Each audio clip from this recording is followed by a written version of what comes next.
ప్రియమైన వర్లారా, ప్రభువైన యేసుక్రీస్తు నామములో మీకు అందరికీ వందనాలు. మరి ఈ దినం కూడా దేవుని వాక్య భాగాన్ని మనము ఈ యొక్క వీడియో మెసేజ్ ద్వారా మనము మరి ధ్యానించుకుందాం. ఈ దినం మన యొక్క వాక్య భాగం కొరకై 2 తిమోతికి రాసిన 2వ పత్రిక 4వ అధ్యాయము 2వ వచనం చదువుతానండి. 2 తిమోతి 4వ అధ్యాయము 2వ వచనం. వాక్యము ప్రకటించుము, సమయమందును అసమయమందును ప్రయాసపడుము, సంపూర్ణమైన దీర్ఘశాంతముతో ఉపదేశించుచు, ఖండించుచు, గద్దించుచు బుద్ధి చెప్పుము. ఇక్కడ అపోస్తలుడైన పౌలు తిమోతికి రాస్తూ, తిమోతి యంగ్ మ్యాన్, అపోస్తలుడు పౌలు చాలా అనుభవం కలిగినవాడు. కాబట్టి ఆయన ఏం ఉపదేశం చేస్తున్నాడంటే, నీవు ప్రయాసపడు వాక్యం ప్రకటించేది, వాక్యం ప్రకటించు, సమయం అసమయం, వాక్యం ప్రకటించడానికి ఇది సమయము ఇది అసమయం అనేది ఏం లేదు. ఎప్పుడు సమయం దొరికితే అప్పుడు వాక్యము ప్రకటించాలా, అది మన యొక్క మరి బాధ్యత. అదే సమయంలో ఉపదేశించుచు, ఉపదేశం అనుకునేది ఎగ్జార్టేషన్. ఉపదేశము అంటే ఏంటి? మరి దేవుని వాక్యము ఉపదేశించుట అంటే దేవుని వాక్యములో చెప్పబడినటువంటి ప్రోత్సాహకరమైనటువంటి, మన యొక్క ఆత్మీయ జీవితానికి ప్రోత్సాహకరమైనటువంటి యొక్క మాటలు వివరించుట అనేటువంటిది అర్థం. దాన్ని ఎగ్జార్టేషన్ అంటారు. కాబట్టి ఈ మాటలు ఎట్లాగా మరి ఏం చేయాలంటున్నాడంటే, బుద్ధి చెప్పేటువంటి మాటలు, బుద్ధి కలిగినటువంటి మాటలు అంటే బుద్ధి కలిగించు మాటలు అనేటువంటి. కాబట్టి దేవుని వాక్యమును మనం గమనించినట్లయితే ఈ యొక్క మరి ఉపదేశము అనేటువంటిది అపోస్తలుడైన పౌలు పలు స్థలాల్లో రాస్తూ వస్తుంటున్నాడు. ఉపదేశించుట అంటే ఏంటి అనేటువంటి కార్యాన్ని మనం గమనించినట్లయితే, మొట్టమొదటిగా కొలస్సీలకు రాసిన పత్రిక 3వ అధ్యాయంలో ఒక భాగం చూస్తాం. కొలస్సీలకు రాసిన పత్రిక 3వ అధ్యాయము మరి వచనం 13 నుంచి చదువుతాను. ఎవడైనను తనకు హాని చేసినని ఒకడు అనుకునే ఎడల ఒకరినొకడు సహించుచు ఒకరినొకడు క్షమించుడి, ప్రభువు మిమ్మల్ని క్షమించునలాగున మీరును క్షమించుడి. వీటన్నిటిపైన పరిపూర్ణతకు అనుబంధమైన ప్రేమను ధరించుకునడి. క్రీస్తు అనుగ్రహించు సమాధానం మీ హృదయములు ఏలుచుండనీయుడి. కాబట్టి ఇక్కడ అపోస్తలుడైన పౌలు ఏం చేస్తున్నాడంటే, క్రీస్తు అనుగ్రహించు సమాధానం మీ హృదయములో ఏలుచుండనీయుడు అంటాడు. కాబట్టి క్రీస్తు మనకి ఏమనుగ్రహించినాడు? Let the peace of God ruleth your heart అంటాడు. దేవుని యొక్క సమాధానం లేక క్రీస్తు సమాధానం మీ హృదయంలో ఏలుచుండాలంటే ఏం చేయాలంటున్నాడు? అక్కడ కొన్ని సూచనలు చెప్తున్నాడు. ఒకరినొకరు సహించుచు, ఫర్ వేరింగ్ వన్ అనదర్, ఒకరినొకరి సహించుచు, క్షమించుచు. క్షమించటం అనేది చాలా ప్రాముఖ్యమైనటువంటి కార్యం. ఎట్లాగా క్షమించాలా? ప్రభువు మనల్ని ఏ విధంగా క్షమించినాడో అట్లా మనం ఇతరులను క్షమించవలసి వారుగా ఉంటున్నాం. కాబట్టి ఈ క్షమాపణ మనం కలిగి ఉండాలంటే, మనము క్షమించాలంటే ఏంటి అవసరము? పరిపూర్ణతకు అవసరం ప్రేమను ధరించుకున్నది. కాబట్టి ప్రేమ అవసరం. క్రీస్తు ఎట్లాగా మనల్ని ప్రేమించినాడో అటువంటి ప్రేమ అవసరం. ఎట్లాగా క్రీస్తు మనల్ని ప్రేమించినాడు? మనం పాపులమై ఉండగా, మన శత్రువులమై ఉండగా, మనం అనీతిమంతులమై ఉండగా, మనం దూరస్తులమై ఉండగా, ఆయన విరోధులమై ఉండగా అయినప్పటికీ ఆయన మనల్ని ప్రేమించాడు. కాబట్టి ఇటువంటి ప్రేమ, క్రీస్తు ప్రేమను మనం కూడా ఇతరుల ఏళ్ళ చూపించాలి. ఒకవేళ మనం ద్వేషించినా, మనం దూషించినా వారిని మనం ప్రేమించబద్ధులమైంటున్నాము.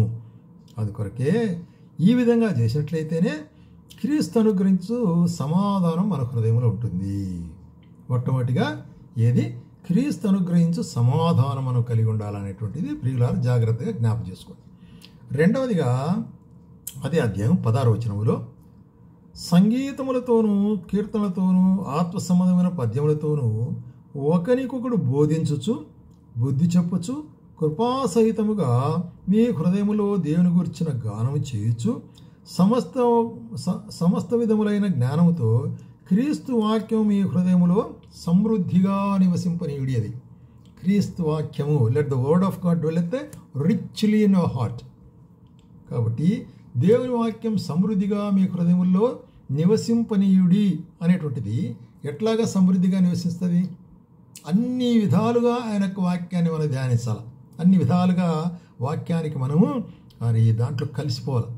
సంగీతములతో మరి ఆత్మీయ పాటలు, కీర్తనలు, పద్యములు, మరి చూసినట్లయితే ఇవన్నీ కూడా మనం వింటూ దేవుని వాక్యం చదువుతూ దాన్ని ధ్యానించుకుంటూ ఉంటే అప్పుడు దీన్ని ఏమంటారంటే క్రీస్తు వాక్యము మీలో సమృద్ధిగా నివసించుడి.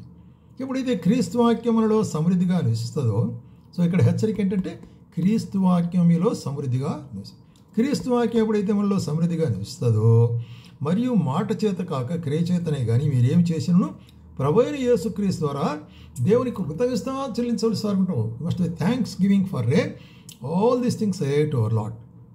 అది రెండవ ఆలోచన, రెండవ మరి చెప్పాలంటే బోధ అనేటువంటి ఎగ్జార్టేషన్. తర్వాత మూడవదిగా మనం చూస్తుంటాము ఫిలిప్పీలకు రాసిన పత్రిక 2వ అధ్యాయంలో.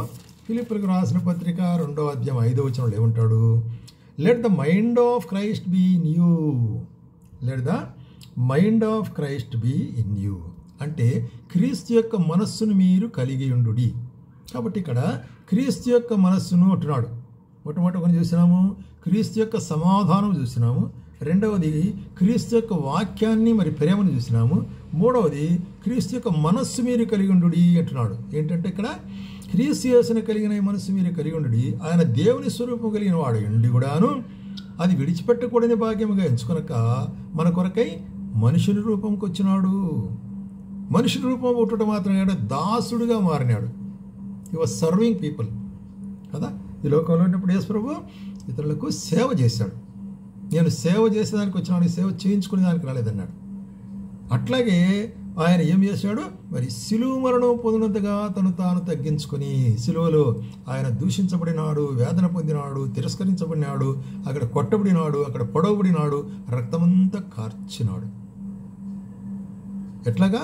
ఆయన మనస్సు అటువంటిది. ఆయన మనసు ప్రేమించే మనసు, ఆయన మనసు క్షమించే మనసు, ఆయన మనసు కనికరం చూపించే మనసు. అందుకొరకే ఆయన సిలువలో మన కొరకై మరణం పొందాడు. ఇది క్రీస్తు యేసుకు కలిగిన మనస్సు అంటే. కాబట్టి ప్రేమైన వాళ్ళారా మన జీవితాల్లో కూడా యేసుక్రీస్తును అంగీకరించిన మనము ప్రేమించేదానికి, దీనులుగా తగ్గించుకునే దాని కొరకై, త్యాగం చేసే దాని కొరకై సిద్ధపాటు మనం కలిగి ఉండవలసిన వారుగా మనం ఉంటున్నాము అనేటువంటి కార్యాన్ని ఇక్కడ. అందుకనే ఇక్కడ ఏమంటాడు?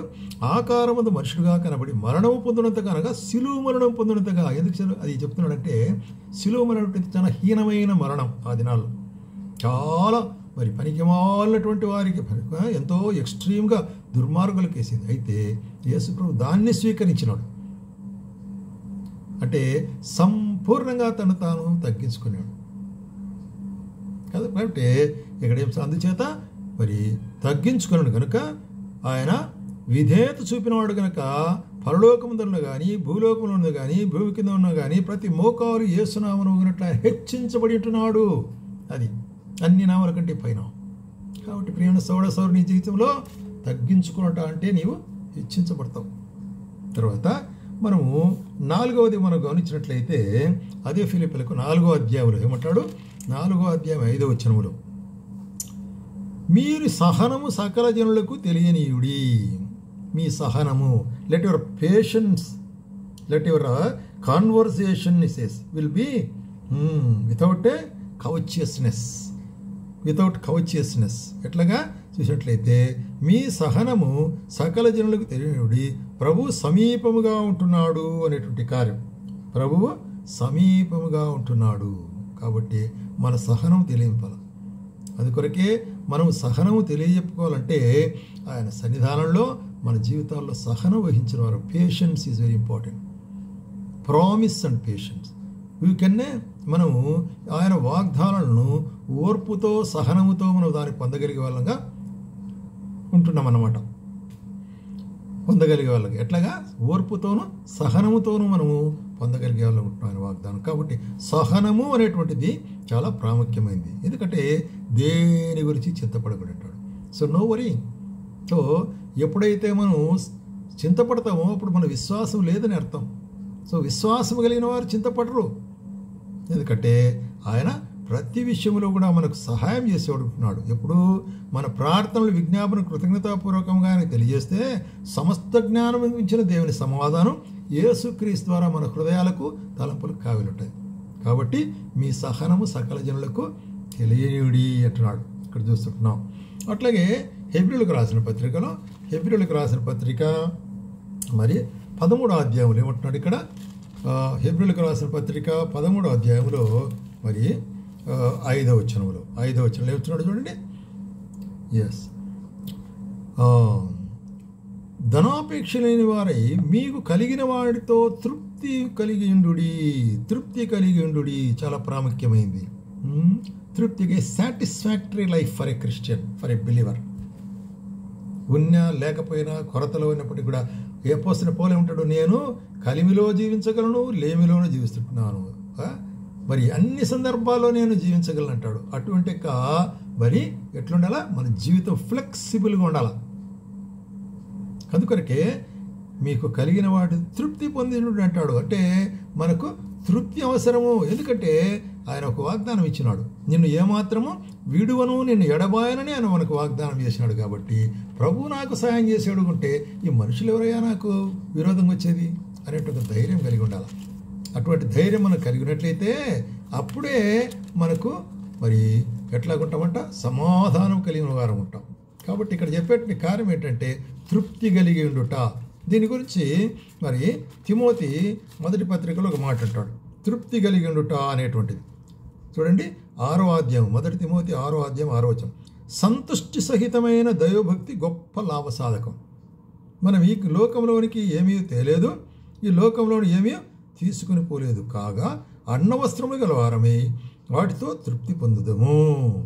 ధనాపేక్ష కలిగి ఉండకుడి, అది మిమ్మల్ని ఉరిలోనికి నడిపించును. కాబట్టి ఇస్కరియోతు యూదా, యేసు ప్రభు శిష్యుడు, డబ్బు సంచి తన దగ్గర ఉండి చెప్పేసి ధనాపేక్ష కలిగిన వాడై పరిశీలన దగ్గరికి అడిగితే వాళ్ళు 30 వెండి నాణేలు ఇస్తారు.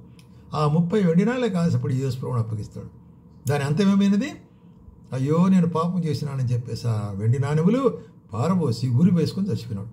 అది ధనాపేక్ష ఆఖరికి ఏమైపోతుంది, అది మరి ప్రాణం తీసేది ఉంటుంది. కాబట్టి ఎట్లుండాలా, తృప్తి కలిగినట్టు జీవితము మీరు కలిగి ఉండాలా అనేటువంటి కార్యాన్ని చెప్తున్నాడు అన్నమాట. అట్లాగే మనం చూస్తున్నాము మరి అదే హెబ్రీయులకు రాసిన పత్రిక 4వ అధ్యాయంలో 4వ అధ్యాయము మొదటి వచనంలో ఏమంటున్నాడంటే, ఆయన యొక్క విశ్రాంతిలో ప్రవేశించదమని వాగ్దానం నిలిచి ఉండగా మీలో ఎవడైనను ఒకవేళ ఆ వాగ్దానం తప్పిపోకుండా వాగ్దానం పొందకుండా తప్పిపోనేమో అని భయం కలిగి ఉందాం. కాబట్టి ఎటువంటి భయం ఇది, వాగ్దానం తప్పిపోతామేమో. మనకు ఒక వాగ్దానం ఉంది ఏంటి, మనం ఆయనకు విశ్రాంతిలో ప్రవేశిస్తాం, ఆయన సన్నిధానంలో ఉంటాం, ఆయన మనకు విశ్రాంతి అనుగ్రహిస్తాడు కదా. మరి యోహాను సువార్త 14వ అధ్యాయంలో చూసినాం కదా, మీ హృదయంలో కలవరపడనీకుడి విరవనీయకుడి, ఇదిగో నేను తండ్రి యొద్దకు వెళ్ళి చుట్టున్నాను, అక్కడ మీ కొరకై ఏం తయారు చేస్తున్నాను, మరి అక్కడ మీరు ఉండేదాన్ని నివాసం తయారు చేస్తాను, తిరిగి వచ్చి అక్కడ ఉండే దాని కొరకు మీరు తీసుకువెళ్తానంటాడు. కాబట్టి అది మనకు ఉండే తృప్తి.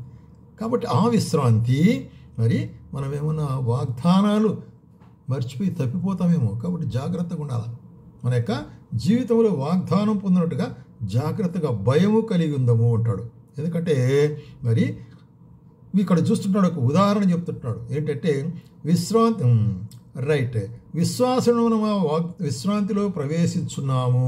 కాబట్టి ఆయన యొక్క విశ్రాంతిలో ప్రవేశిస్తున్నాము, జాగ్రత్తగా ఉండాలి, భయము కలిగి ఉండాలి, ఆ విశ్రాంతిలో ప్రవేశిస్తాము అనేటువంటి. అంత మాత్రం కాకుండా దాని తర్వాత ఇంకోటి చూస్తాము, యాకోబు పత్రిక మొదటి అధ్యాయము 19వ వచనం. ఇక్కడ ఏమంటున్నాడంటే యాకోబు రాస్తూ, నా ప్రియ సహోదరులారా మీరు ఈ సంగతి ఎరుగుదురు, ప్రతి మనుష్యుడు వినుటకు వేగురిపడువాడుగాను, let a man be fast in that is a hearing, let every man a swift to hear. మాట్లాడుటకు నిదానించువాడును, కోపించుటకు నిదానించువాడు ఉండాలి. కాబట్టి మన యొక్క జీవితాల్లో మనం అనేక సార్లు చూస్తాం, మన చుట్టూ ఉండే వాళ్ళు ఏదైనా మనకు డిస్కస్ చేస్తే నువ్వు 2 చెప్తానగానే వాళ్ళు మధ్యలో దూరి ఇంకేమో చెప్తారు, ఇంకొకటి చెప్తారు. సహనం లేదు. ఇక్కడ ఏమంటాడు, మీరు వినుటకు ఏం చెప్తున్నాడు అనేటువంటి వినాల కదా, దాని తర్వాత మనం మాట్లాడాలి. అట్లాగే దేవుని వాక్య విషయంలో కూడా వినుటకు వేగరపడాలా, మరి చూసినట్టే మాట్లాడుటకు నిదానించాలి, కోపగించుటకు నిదానించుకొని ఉండాలి. కాబట్టి మనము వాక్యము వినువారు మాత్రమే అండి, మిమ్మల్ని మీరు మోసపుచ్చుకొనకుడి అంటాడు. వాక్య ప్రకారం ప్రవర్తించువారయుండు. కాబట్టి ఇది కూడా ఒక హెచ్చరిక. వాక్య ప్రకారం ప్రవర్తించే వాళ్ళుగా. ఎవడైనా వాక్యం వినువాడై ఉండి దాని ప్రకారం ప్రవర్తింపకపోయిన వాడైతే వాడు అద్దంలో తన సహజ ముఖమును చూసుకొని పక్కకు పోయిన తర్వాత మర్చిపోతాడు. అద్దం ఎదుట ఉన్నప్పుడు దాన్ని చూస్తాడు, పక్క పోయి మర్చిపోతాడు. అట్లాగే దేవుని వాక్యం చదివేటప్పుడు కారణం తెలుస్తుంది, దాని పక్క పోయి దాన్ని మళ్ళీ మర్చిపోతాడు. కాబట్టి ఇక్కడ ఎట్లా ఉండాలంటాడు మరి, let them not be not only hearers but also doers.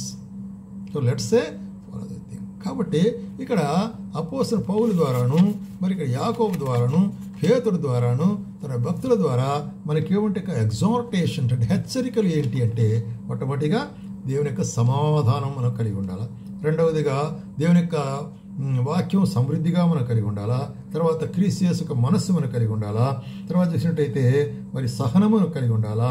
అట్లాగా చూసినట్లయితే మరి మన యొక్క మరి మాటల్లో ఎట్లాగా మరి చూసినట్టు సంతృప్తికరమైన జీవితం మనం కలిగి ఉండాలా. అట్లాగే మనము ఒకవేళ తప్పిపోతామేమో అనేటువంటి యొక్క భయం కలిగిన వారమే దాంట్లో జాగ్రత్తగా దేవుని వాగ్దానాల విషయమై జాగ్రత్తగా ఉండాలా. అతమే కాబట్టి ఇవన్నీ మనం కలిగి ఉండి ఆయన వాక్యం విని విడిచిపెట్టే వాళ్ళం కాకుండా విని దాని ప్రకారం నడుచుకునే వాళ్ళుగా ఉండాలంట. అప్పుడే మనకు ఆశీర్వాదం. కాబట్టి దేవుడు అట్టి ఆశీర్వాదంలోనికి మనల్ని నడిపించునుగాక.